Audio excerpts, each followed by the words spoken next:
warahmatullahi wabarakatuh. Selamat siang, salam sejahtera bagi kita semua. Perkenalkan, nama saya Dr. Desi Linasari, Magister Kesehatan Masyarakat. Saya dosen tetap di Departemen Ilmu Kesehatan Masyarakat Fakultas Kedokteran Universitas Jenderal Ahmad Yani. Saya mengajar di modul riset kedokteran yang meliputi mata kuliah metodologi penelitian, epidemiologi, dan biostatistika. Modul riset kedokteran ini mempunyai SKS dengan besaran 1 SKS per semester dari semester 1 sampai semester 6, sehingga jumlah total SKS sebanyak 6 SKS. Dalam pembelajaran modul Risdok ini, saya menggunakan pendekatan DIA, yaitu Delivery, Interactive, and Assessment. Delivery dilakukan dengan menyampaikan materi menggunakan bahan tayang atau PPT, modul, dan buku referensi yang diunggah melalui e-learning Fakultas Kedokteran Universitas Jenderal Ahmad Yani. Interaktif dilakukan melalui diskusi kelompok.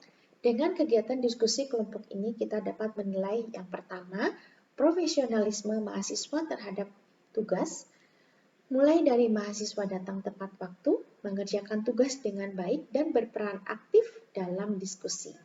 Yang kedua, keterampilan intrapersonal. Mahasiswa memperlihatkan sikap mawas diri, keinginan untuk mengembangkan kemampuannya, serta mampu menghargai keberagaman pendapat dalam diskusi. Yang ketiga, perilaku profesionalisme terhadap dosen dan teman.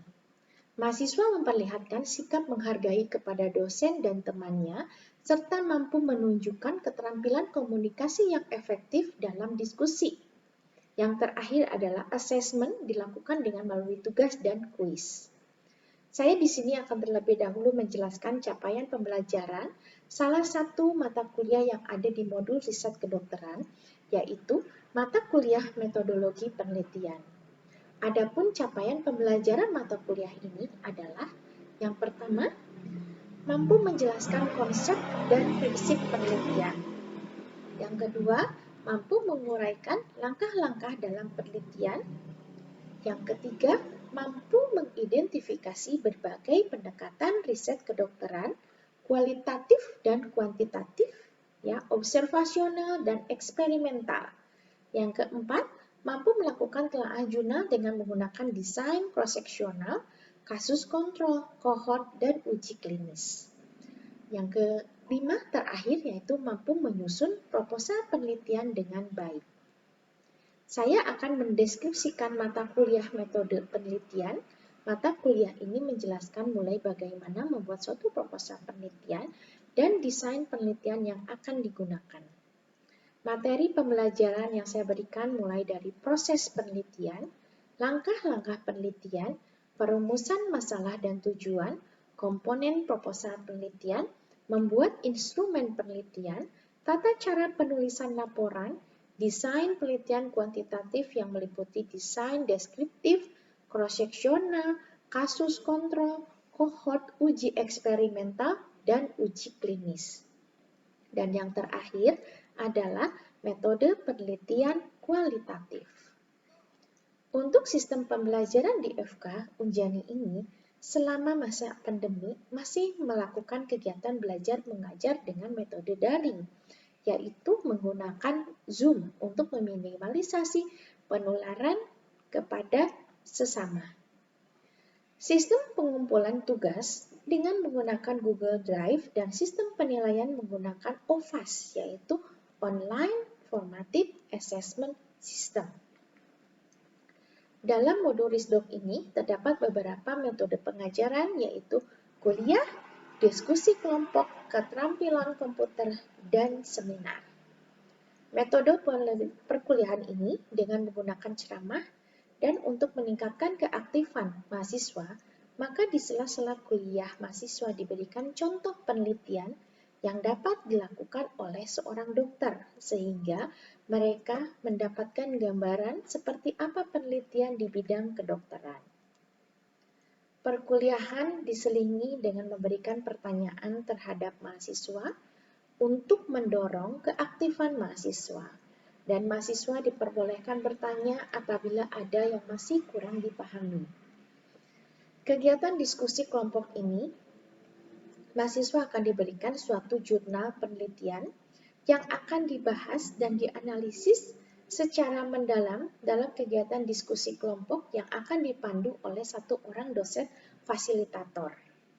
Satu kelompok dalam diskusi ini berisi sekitar 12-14 orang mahasiswa. Kegiatan seminar bertujuan supaya mahasiswa mampu untuk membuat suatu proposal penelitian dan mampu mempresentasikannya. Seorang dokter merupakan pembelajar sepanjang hayat yang diharuskan untuk terus belajar. Semakin maju teknologi ini akan menuntut seorang dokter untuk praktek berbasis bukti, atau kita namakan evidence-based medicine, untuk mendukung perawatan dan pelayanan yang baik bagi pasien. Praktek berbasis bukti didefinisikan sebagai praktek kedokteran secara hati-hati dan menggunakan bukti terbaik secara teraktual dalam membuat rencana untuk meningkatkan kesehatan pasien. Untuk menunjang keberhasilan praktek berbasis bukti ini diperlukan pemahaman mengenai metodologi penelitian guna mendapatkan informasi kritis dan bukti yang relevan. Penelitian medis memiliki nilai manfaat yang tinggi bagi masyarakat karena dari hal tersebut kita memperoleh informasi-informasi yang relevan mengenai suatu penyakit, faktor risiko, serta hasil pengobatan. Kemampuan meneliti seorang dokter harus dimulai sejak dari mahasiswa, karena kemampuan meneliti ini kita tidak mendapatkan secara instan dan harus melalui proses latihan yang berulang dan dilatih mulai sejak mahasiswa tahap sarjana kedokteran ataupun tahap profesi mengenai penelitian medis seperti merangkum, menghubungkan, dan mengamati dengan seksama akan meningkatkan kebiasaan mereka untuk berpikir kritis. Manfaat lain bagi mahasiswa adalah ketika menjadi tenaga kesehatan, mereka akan cenderung memberikan pelayanan yang terbaik untuk pasiennya. Hal ini menjadi alasan penelitian menjadi sangat penting di bidang kedokteran. Ilmu kedokteran ini harus transparan, harus didasari oleh bukti ilmiah yang mengadaptasi prosedur baku dengan metodologi yang bersifat empiris, nalar, serta teruji. Pengambilan keputusan medis harus didasari dengan bukti ilmiah dari penelitian klinis yang mutakhir dalam melaksanakan pemberian tindakan atau intervensi terhadap pasien. Riset dan penelitian di bidang kesehatan sangat dibutuhkan, mengingat sebuah kebijakan akan tepat diputuskan jika didasari atas suatu penelitian. Inilah mengapa membangun budaya riset dan penelitian terkait kesehatan di tengah para dokter dan mahasiswa kedokteran di Indonesia, supaya di masa depan akan tercipta berbagai inovasi yang bermanfaat sebagai modal penting memasuki era transformasi kesehatan. Berikut ini saya akan tampilkan video proses pembelajaran kuliah metodologi penelitian dengan desain penelitian cross-seksional. Baik, kita sekarang bertemu untuk melanjutkan perkuliahan yang sudah kita laksanakan minggu sebelumnya. Di sini kita akan kuliah tentang desain cross-seksional. Nah, sebelumnya ya saya akan memperkenalkan dulu tentang studi epidemiologi, jadi desain penelitian yang ada di penelitian kesehatan. Karena setiap desain ini akan berbeda ya. Jadi kalau penelitian sosial akan berbeda, penelitian yang bergerak di ekonomi juga akan berbeda ya. Ini adalah desain penelitian yang ada di kesehatan ya, karena kita sekarang di kedokteran, makanya kita akan mempelajari dari desain yang mengarah pada epidemiologinya. Ya, di sini ada observasional, ya, studi Epidemiologi itu, kemudian yang kedua ini ada eksperimental. Ya, kalau eksperimental ini biasanya di lab nanti. Kalau kalian tertarik sama, oh saya penelitiannya pengennya sama tikus, ingin membuktikan ekstrak daun pepaya gitu kan, ekstrak daun mengkudu, ya. Nah ini bisa kalian untuk mengambil penelitiannya di eksperimental. Nah, tapi sebelum kita ke eksperimental, kita akan belajar dulu ini step by step dengan penelitian observasional, ya. Di sini ada deskriptif yang sudah kita pelajari minggu kemarin. Nah, sekarang kita masuk ke analitik, mulai analitik ya. Nah, deskriptif di sini ada case report, ada case series, ada cross-sectional. Nah, ini mungkin yang akan membingungkan. Kenapa kok cross-sectional ada di dua kaki?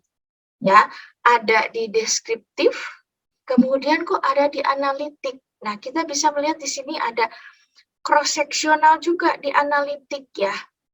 Kemudian di sini ada cohort study, ya, ada case control study. Nah, untuk dua ini, cohort dengan kasus kontrol, ini akan kita pelajari di minggu yang akan datang. Ya, sekarang kita belajarnya tentang cross-sectional. Ya, jadi kalau nanti untuk yang cross-sectional deskriptif, cross-sectional analitik, kita akan belajar dengan melalui contoh, ya. Nah, kemudian kita lanjut di sini, ya.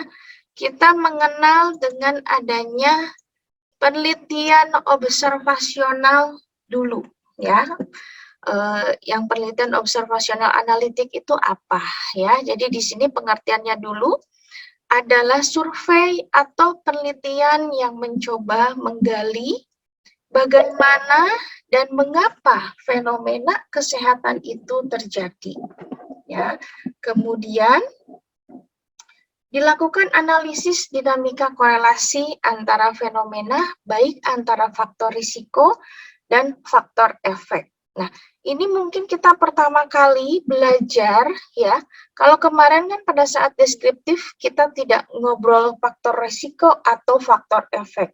Tapi di penelitian yang tadi analitik ya, ada cross-sectional, ada cohort, ada kasus kontrol, ini mulai kita belajar tentang faktor risiko dan efek. Nah, ini ya, ini adalah dasar dari kuliah-kuliah yang akan datang dan mungkin dasar dari kalian nanti untuk pengambilan judul deskripsi. Ya, biar ada gambarannya. Karena waktu akan terus berjalan, ya, nggak kerasa kalian dalam waktu 6 bulan lagi sudah mengumpulkan judul penelitian. Nah, di sini kita masuk ke faktor efek itu apa?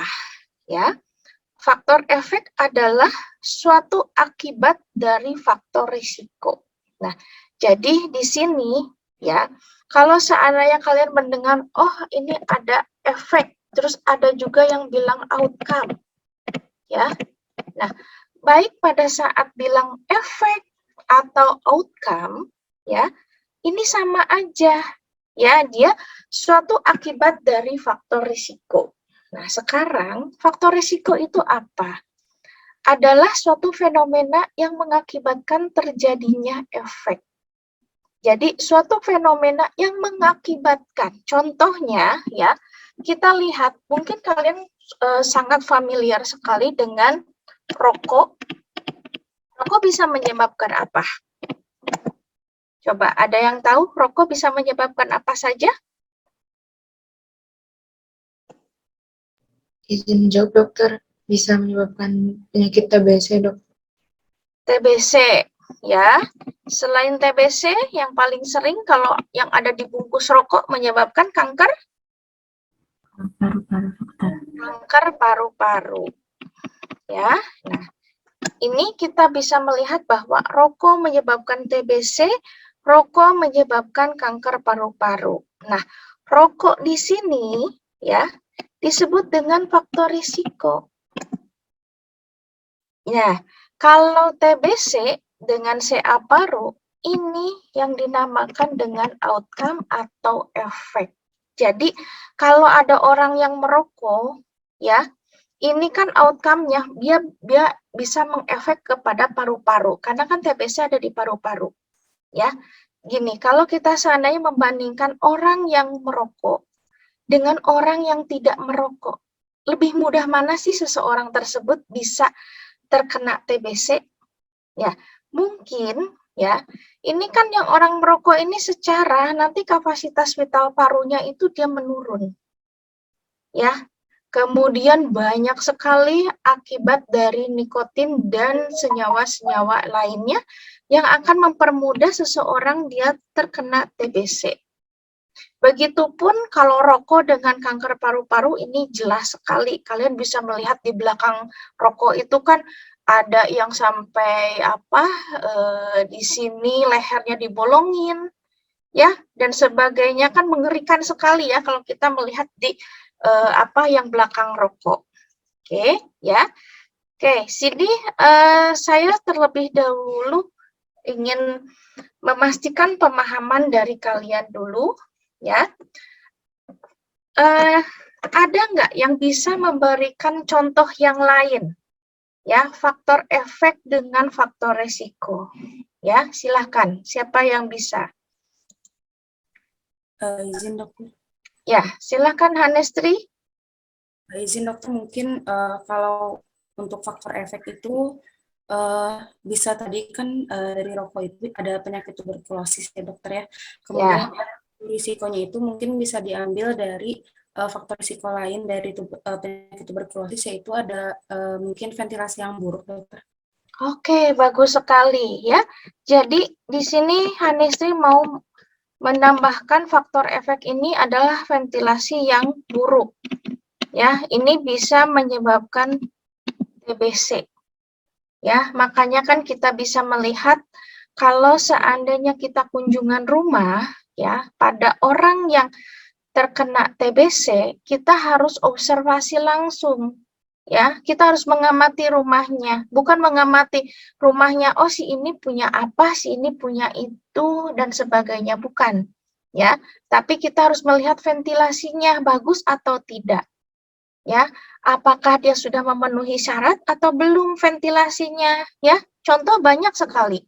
Kita berkunjung, Bu, ada jendelanya enggak? Oh, ada jendelanya, ditunjukin gitu. Saya karena pernah berkunjung ke rumah pasien yang TB, Ibu, jendelanya dibuka enggak setiap pagi?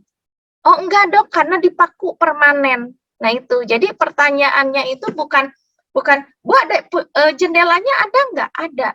Tapi kita harus menanya lebih lanjut, jendelanya dibuka atau tidak.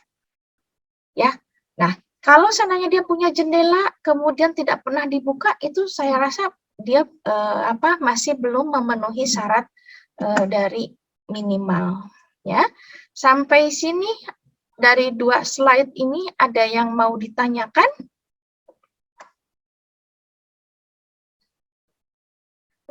Izin bertanya dokter. Ya, silahkan. Izin bertanya dokter, tadi di bagian yang pendahuluan ini dokter, saya masih belum paham mengenai perbedaan antara cross-seksional sama yang deskriptif dokter. Jadi bagaimana saya dapat membedakannya gitu dokter, karena saya masih bingung dokter. Oke, yang ini ya, yang tadi tentang cross-seksional yang deskriptif dengan cross-seksional analitik. Ya. Nah, untuk cross-seksional deskriptif di sini yang namanya deskriptif kita hanya menggambarkan. Ya.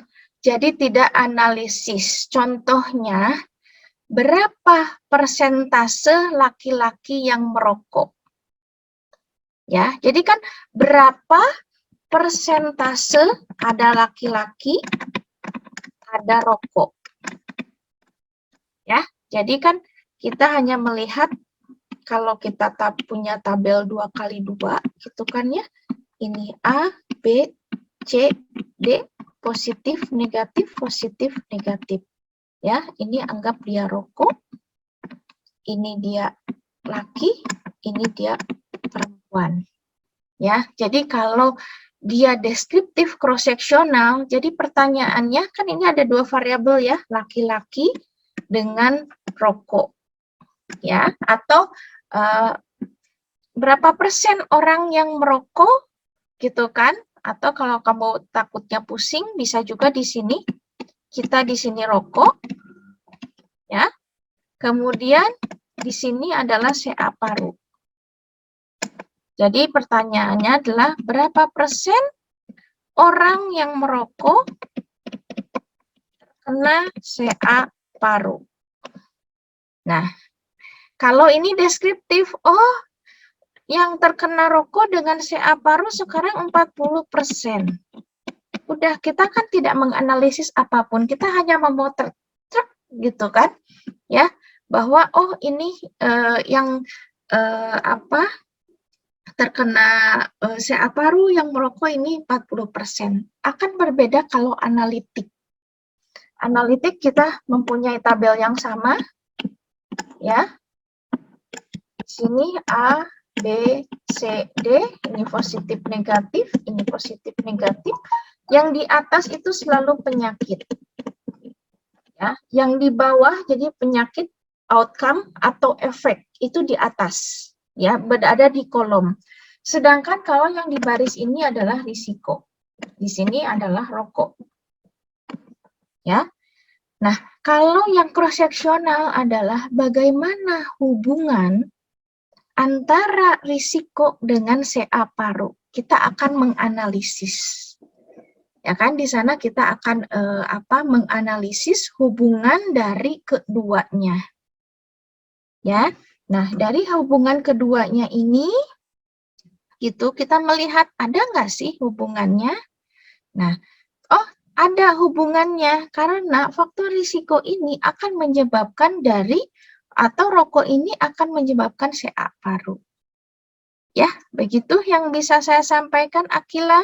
Ada yang sudah paham atau ada yang ditanyakan lagi? Baik dokter, saya sudah mengerti dokter. Terima kasih banyak dokter.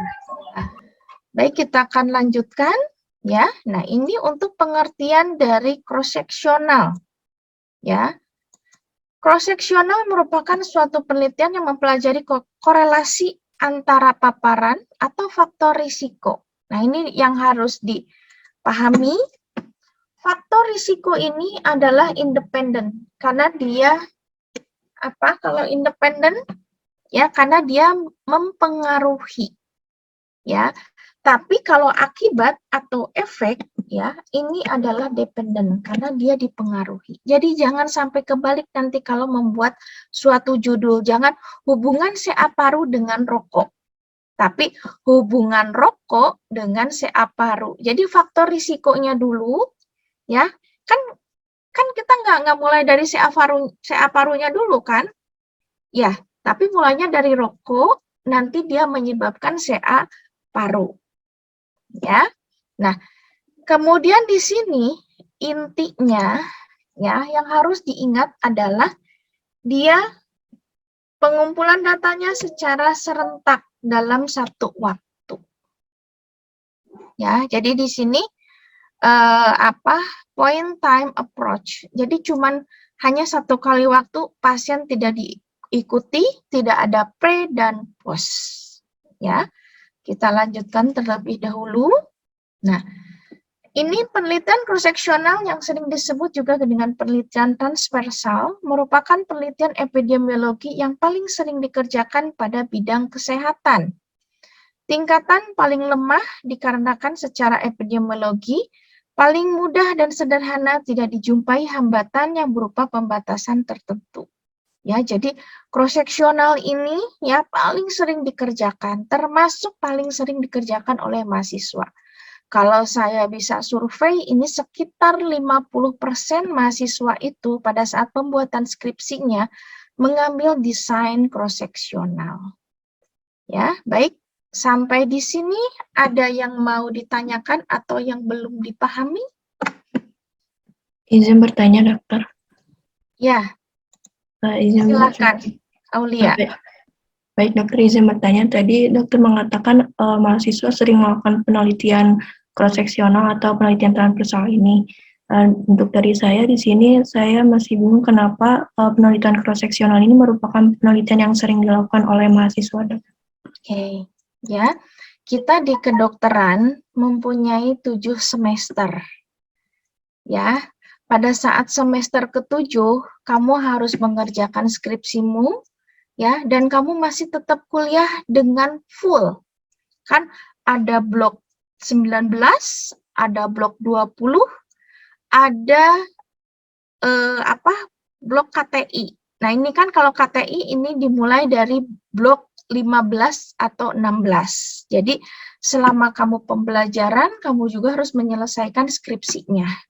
Ya, kenapa ini paling sering dilakukan? Ya, karena untuk cross-sectional ini paling mudah dibandingkan yang analitik yang lain seperti cohort atau kasus kontrol. Kalau cohort, kamu harus mengikuti dari pasiennya, mau kapan kalian lulusnya. Ya, kalau kasus kontrol, kamu harus saya dapat kasusnya, tapi kontrolnya saya nggak dapat. Nah itu, ya. Tapi kalau pada saat cross-sectional, ini paling mudah dilakukan, ya. Kemudian dia lebih sederhana dibanding yang lain.